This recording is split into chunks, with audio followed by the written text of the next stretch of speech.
Morning. I'm Elizabeth Bradbury. I'm the Communications Manager here at Second Harvest, and I am pleased to welcome you all here this morning. First of all, I want to thank Mayor Dean for your continuous leadership of our great city, but more importantly, on behalf of Second Harvest, I want to thank you for your ongoing commitment to our organization and your support to raise awareness of hunger issues right here in Davidson County and throughout our various neighborhoods. I don't know if you all know, but April is Volunteer Appreciation Month.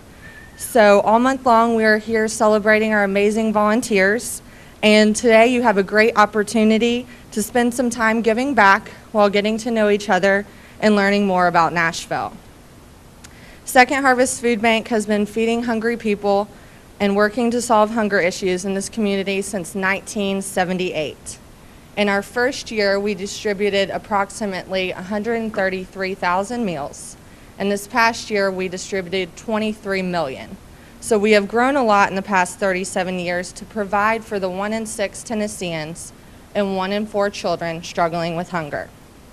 And we couldn't have done it without community support from people like you all here today. It is our volunteers, advocates, and donors who make the difference. So thank you for joining us today, and enjoy your breakfast, and I hope you all enjoy your volunteer activity later this morning.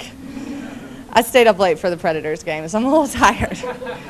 At this time, it is my privilege to introduce Mayor Carl Dean.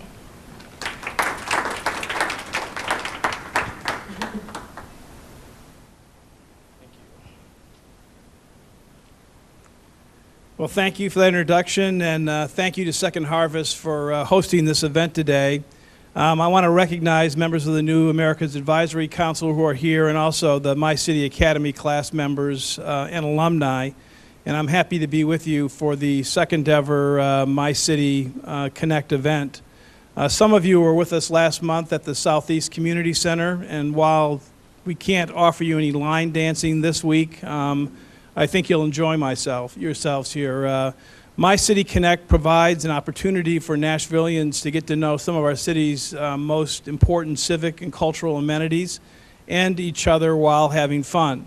MyCity Academy is an extension of MyCity Connect is an extension of MyCity Academy. Some of you graduated from that program, and some of you are part of this year's class. I know you are as proud as we are when we recognize that MyCity Academy and Connect has been held up as a national model by the White House just last week. We created MyCity Academy and MyCity Connect because we want to empower all Nashvillians, whether you've just arrived here from another country or whether you've lived here all your life, to interact with our government and to help your communities do the same. Today's event focuses on the importance of volunteerism, and that's a really significant topic. Certainly, after serving as mayor now for close to 8 years, I've witnessed firsthand on many occasions the power of volunteerism in the city. The passion for service is really a core of the character of our city. It's part of the legacy of service that was established well before I took office, and that will carry on after I leave, hopefully for generations to come.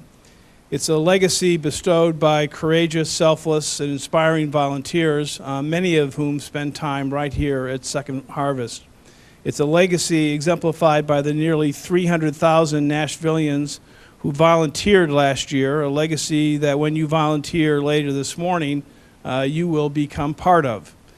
Some of you may be longtime volunteers. I know many of you have been very active in the community and have been giving back for years. For others, this may be your first time doing this kind of work. And if that's the case, I think you will find this to be inspiring, and you'll find it very rewarding. In a few minutes, you'll hear from a panel of nonprofit leaders who will help you find the right kind of volunteer work for you. I hope you enjoy yourselves this morning, and whether it's sorting food for Second Harvest or volunteering at some other organization you'll hear from in a moment, I hope you'll find an opportunity to serve long term. I also hope you'll join us for future MyCity Connect events, including our program next month that will focus on providing assistance to entrepreneurs and small businesses. So have a great day, and again, thank you to Second Harvest for all that you do to make Middle Tennessee a better place to live and to help the people who most need help. Thank you.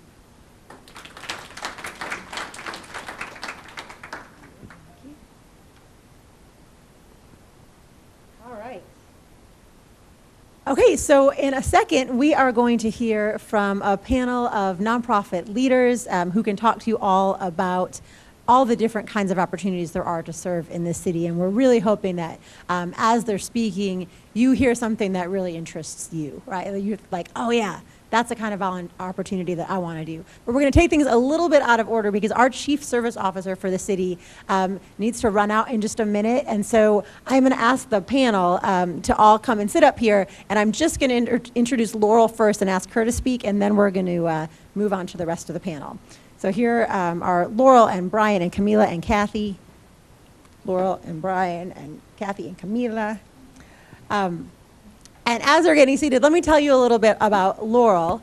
Laurel Creech here is our city's Chief Service Officer, which means that it's her job, and she really works nationally to do it, to uplift the idea of service as a core value of the city. Laurel also coordinates our Office of Environment and Sustainability, and she runs all of our healthy living initiatives. And so a lot of you guys know, I know we talked about it at MyCity Academy last week about Walk 100 and 100 Miles with the Mayor, and that's all Laurel, which means that because the mayor will be walking, biking, and paddling 100 miles in May, Laurel is very busy right now. Laurel also was an on-air personality at Lightning 100 for 13 years, and she founded Team Green Adventures there.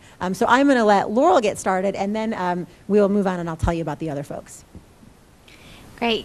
Good morning.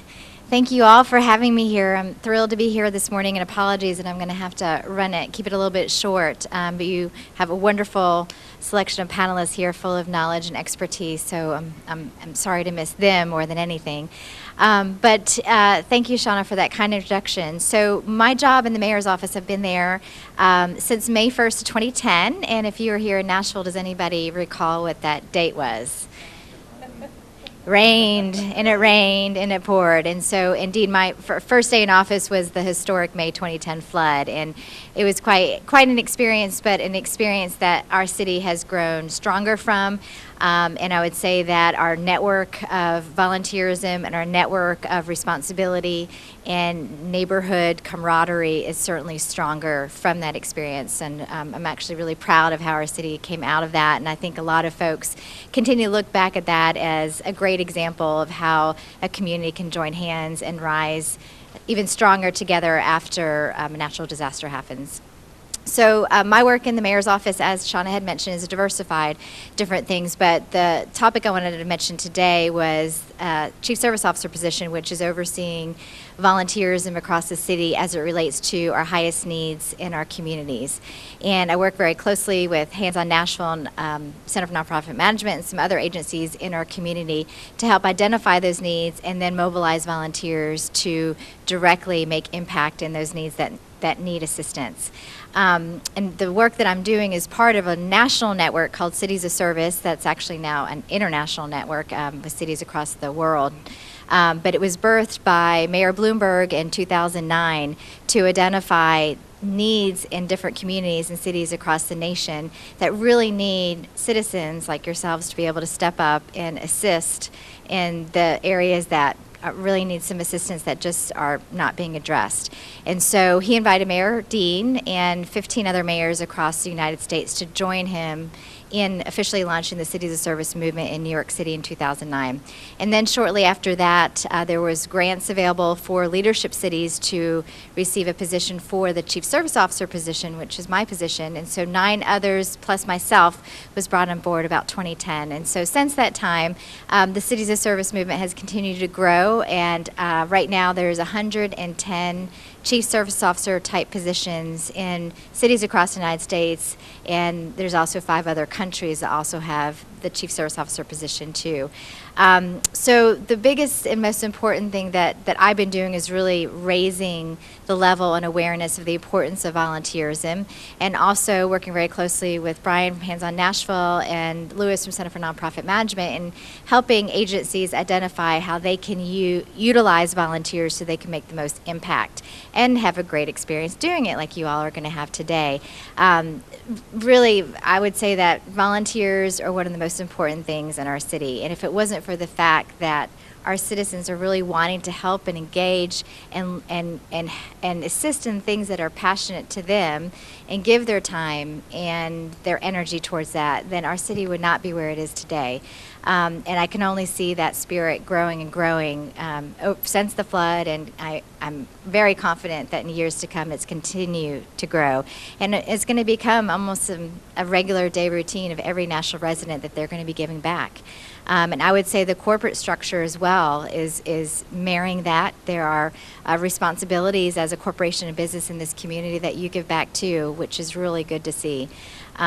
So with that said, again, it's been a pleasure being here with you all, and I hope that you have a wonderful time volunteering and continue giving back. There's a multitude of opportunities next door, across the street, across the city, wherever and everywhere you go. So thank you. Thank you. Thank you so much, Laurel, for being here and for all that you do for our city. All right, so now I will introduce the rest of our panelists, and then you'll hear from each of them. First up is Brian Williams, who is the Executive Director of Hands on Nashville, which, as Laurel mentioned, connects thousands of volunteers every year all across the city to different volunteer opportunities. And Brian, with Laurel, was really at the helm of coordinating the volunteer response to the May 2010 floods and so many things since then, natural disasters and non-natural disasters. He is very well admired as a CEO in the city, and in fact, won the most admired CEO by the Nashville Business Journal in 2014, and he was also voted CEO of the Year by the Center for Nonprofit Management in 2013. So y'all, we are in the presence of greatness. So Brian is doing a great job for our city, as is Kathy Edson, who is in a new position as is it the Director of Community Engagement, Kathy? What's your official title? Outreach and Community Engagement, yes. Director of Outreach and Community Engagement at the Nashville International Center for Empowerment, or NICE. Before that, she was an Emmy Award-winning community engagement facilitator, and she's managed a number of successful PBS campaigns. But now you're really all about connecting NICE with the community, right? Which is what today is all about. And then Camila Filer is the Integration Services Manager at the Tennessee Immigrant and Refugee Rights Coalition, or TIRC. And so Camila and I work together quite a bit promoting the idea of citizenship in Nashville. Camila works with lawful permanent residents who are interested in becoming citizens. She works with young adults who are eligible for deferred action for childhood arrivals. And she is really having a tangible impact in our city as people are trying to move down that path toward citizenship. So we are so happy to have Camila here as well. And with that, I will let you all get started talking about your organizations. Good morning. My name's Brian. As Shauna said, I'm happy to be here with you, and always excited to have the opportunity to interact with individuals who are interested in about service and to have an opportunity to talk about service in this community. I want to do two things. I want to tell you a little bit about Hands on Nashville and how we work, so that if you want to engage in service through Hands on Nashville, you certainly can. And I also want to talk briefly about community engagement as a broader theme. So Hands on Nashville has been around for 24 years. Our mission is to meet community needs through volunteerism.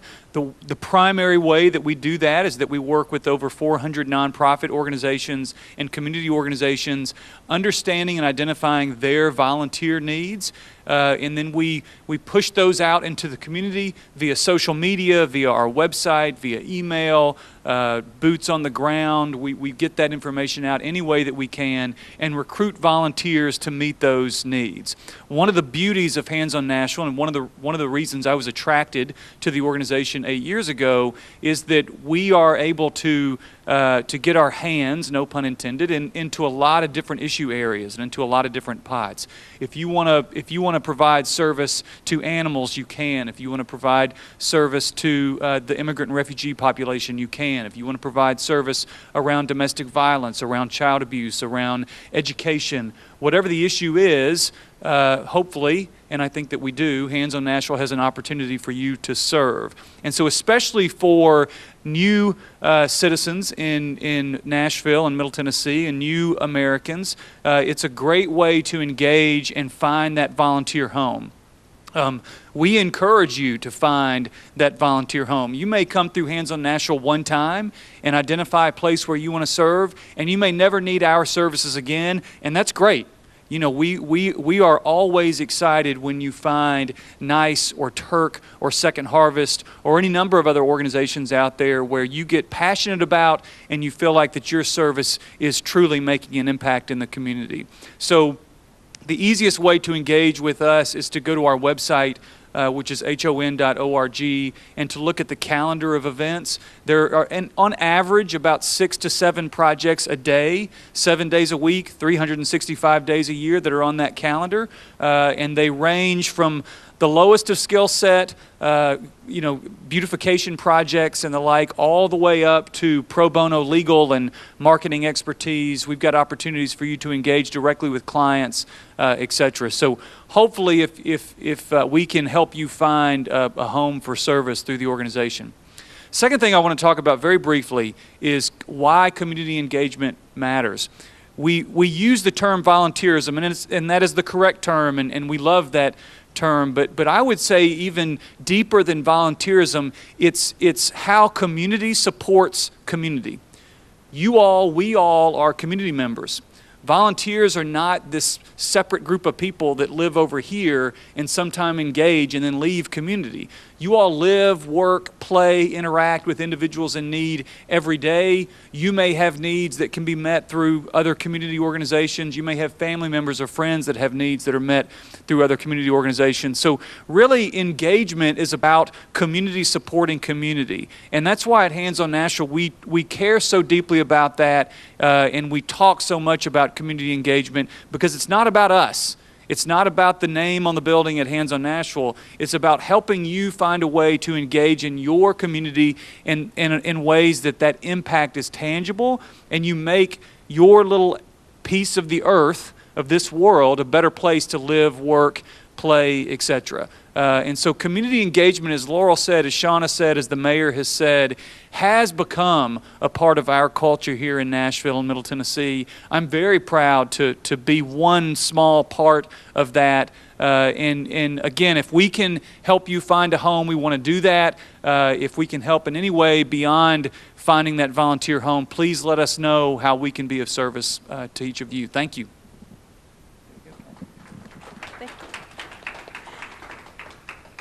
Hi there, I'm Kathy Edson from Nashville International Center for Empowerment, aka NICE. We are nice people. I'm just going to ditto what Brian just said. It was amazing, perfect. I think you hit everything that we are all about. And I think that about volunteering, the more you volunteer, the more you engage with your community, the more you're going to know it and love it and feel like you're a part of it. The more you're going to love your next door neighbor, no matter what they look like, who they are, or where they come from. So a little bit about NICE, Nashville International Center for Empowerment. We celebrate 10 years today. I mean, this year, not today. 10 years. Yeah, we're really excited. It was founded actually by a refugee. When I moved here 10 years ago, Gatluwak Thach was the first person I met. Imagine coming to Nashville for the first time and you meet a 6'5" Sudanese refugee. We were instant friends, and guess what? I became volunteer. I became his #1 volunteer. Then I joined his board. Then I served as board chair for 3 years, and I'm very, very happy to say that I just started working there in January. So, amazing organization. We are a resettlement agency. We have actually helped in our 10 years almost 15,000 refugees and immigrants from 72 different nations. In 2014 alone, over almost 2,200. We have 27 employees and speak almost 35 different languages just in our little world. So as far as NICE goes, we do everything from resettling refugees that come here, welcoming them at the airport for the very first time, setting up their apartments, helping them through that whole initial phase when they first come here, to walking that path with them, helping them to thrive and grow and become a part of our community. There is a huge need, but I promise you, you will have your heart full every single day that you're working at NICE.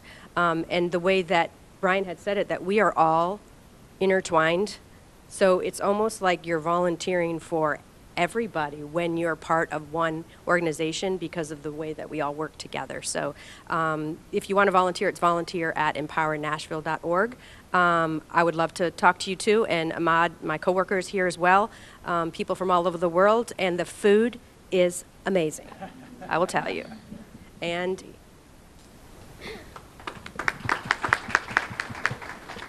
well, thank you, Kathy. I don't have anything else to say such a wonderful things, what I'm going to talk about. Well, thank you, everybody, for having me here. My name is Camila Filer. I work at the Tennessee Immigrant and Refugee Rights Coalition, also known as TURC.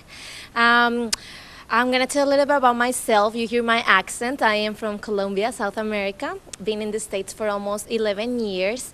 And I moved to Nashville 2 years ago, and it was very interesting how I got to TURC. I was working at another nonprofit and decided to stop and see if I wanted to go back to school. And during that time, I was trying to decide what I wanted to do. I knew I wanted to work helping people, and I started volunteering. I started volunteering with JFON. A lot of you maybe know it, Justice for Our Neighbors. And they just happened to have a citizenship workshop with TURC. And I volunteered there, and I really like it as well. Well, a couple months later, I get an email from the ED saying, hey, would you like to work with us? And I'm like, well, I'm not really looking for a job. Let's talk later. And this was during the summer. And she said, okay. And I said, but I would love to continue to volunteer with you guys. I really like your work, and I just want to be involved. She said, yeah, that's fine. A month later, I continued to volunteer, and she asked me again. And I was like, do I want to go back to school, or do I want to go work there? And I said, well, let's try it. And she said, well, it's a part-time position. It's a contractor base. It's just 5 weeks. I say, okay, perfect. Let's do it. I started, and 2 weeks later, I applied for the full-time position. And here I am working full-time. And I really like it. One of the things that I love the most, and I'll tell you about TURC, we were founded about 12 years ago with a grassroots nonprofit statewide organization that advocate for immigrant rights, and at the local, federal, and state level. And since we were founded, we realized that there was a need for people to just to show them and get them integrated in the community, especially immigrants, right? We moved to this country, we don't know how the system works, we speak another language, we try to get integrated, and not only us, right? It's also our families. I came here when I was 17, and I had no idea what community service or volunteering was. We, in Colombia, I don't know in other countries, don't have that. So community service during high school it didn't exist. So I didn't learn about it until I graduated from college. So pretty much 6 years after I had been in the United States, which is a long time. And it's funny because my sister is 5 years younger than me, and she was in college and participated in everything. She knew everything about it because she migrated at an earlier age. So it's very important. I realize volunteering is just find what you will feel you want to give back to and just come to. And part of what we do, besides advocacy work and policy, is legal services. About 3 years ago, we realized there was an increasing demand for help with citizenship assistance. So this is when we started working and creating our citizenship workshop. We partner with local nonprofits and also legal service providers, and we have pro bono attorneys that come, and we have people look at their paperwork, help them fill out the application, which can be the hardest part because a lot of us don't know legal terminology, and language can be a barrier, right? So we have people that volunteer as interpreters. And although the majority of people that come usually speak Spanish, sometimes we have a group of refugees that are ready to apply, and we struggle to speak with them. So if we would love to have people that speak other languages, Arabic, Kurdish, more than welcome. So that's part of what we do. And then we also try to have volunteers at our civic engagement work. So we register people to vote once they have become citizens, or people that haven't registered at all. And we do different events, community forums where people can come and ask questions. For example, at the future mayor candidates, you can come and ask. You can help us with setup, registration, have a good time. Also, we had door knocking last year. I don't know if you saw on the newspaper, we had a bunch of young students and immigrants that went door knocking. 4,000 doors, and these were all on immigrants that didn't know about it, didn't know where to register to vote, where to go vote, and we're nonpartisan. So we don't tell people who to vote for. We just tell them what is the process, the registration, where to go, and they can choose their candidate. So we would love to have you, and if you want to stay connected or you haven't registered to vote, I have some forms here too. And more information, we would love to talk to you. Thank you.